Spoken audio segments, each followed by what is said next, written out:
పెద్దోళ్ళు ఒక్కో పరి మన మీద నాగం పని చేస్తే భూదేవికున్నంత ఓపిక ఉండాలిరా, ఓపికతో పని చేసుకోవాలి అనేటోళ్ళు. అంటే భూతల్లికి అంత ఓపిక ఉంటదాయే. ఈ భూమి మీద ఎన్ని జీవరాశులు బతుకుతాయి, ఎన్ని బిల్డింగ్లు ఉంటాయి, కార్లు, బండ్లు, సముద్రాలు, అబ్బో ఒకటేంది తీరు తీరు చిత్రాలన్నీ ఓపికతను మోస్తది ఆ భూతల్లి. ఇండ్లంటవా మన తాన జరనయ్యం. ఇంకా బయట దేశాలలోనైతే స్థాయికి మించి బంగ్లాలు కడతారు. మొగులు తాగేటట్టే ఒకదాని మీద ఒకటి స్లాబ్ వేస్తూనే ఉంటారు. కానీ ఏం లాభం, ఒక్కోసారి భూతల్లి కోపం వచ్చినా అంటే గిట్లా కూడా కుప్ప ఊలుతాయి. 里面有没有人？赶快离开！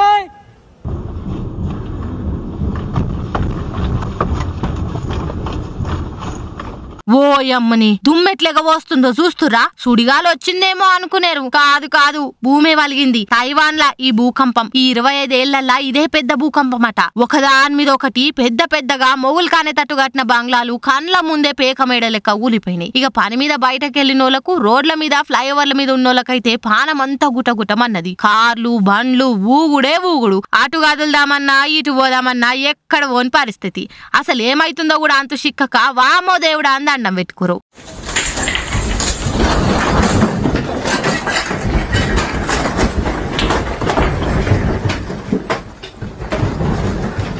చిన్న చిన్న భూకంపాలు అప్పుడప్పుడు పలకరించిపోయినాయి అంట గాని ఇంత పెద్ద భూకంపం 25 ఏళ్లకు ఇప్పుడే వచ్చిందట. ఇది జయంగా ఇట్లా 26 బిల్డింగ్లు కూలిపోయి 50 మందికి దాకా దెబ్బలు దాకినాయట, 4 చచ్చిపోయారట. ఈ భూకంపమే కాదు అక్కడోళ్లకు సునామీ కూడా వచ్చే సూచనలున్నాయని చెప్పిరట ఆఫీసర్లు. అందుకే ఎప్పటికప్పుడు జాగ్రత్తగా ఉండాలి అని వార్నింగ్లు ఇస్తారు. ఇక ఇది అక్కడోళ్ళ దాంట్లో ఒక ఆయన వీడియో తీసి ట్విట్టర్ లో పెట్టే వరకు వైరల్ అవుతుంది.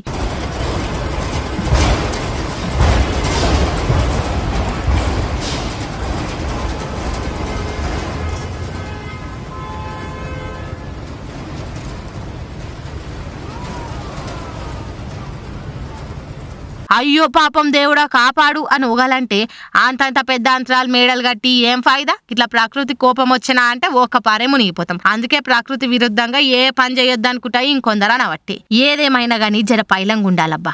ఎప్పుడేమైతుందో తెలుస్తలేదు. మన లెక్కనే భూతాలికి సుత యాష్టకొచ్చినట్టున్నది. ఈ అవ్వ మనుషుల పాపాలు పెరిగిపోతున్నాయి, ప్రకృతిని ఖరాబ్ చేస్తురానేమో ఇట్లా వార్నింగ్ ఇచ్చి పోయింది.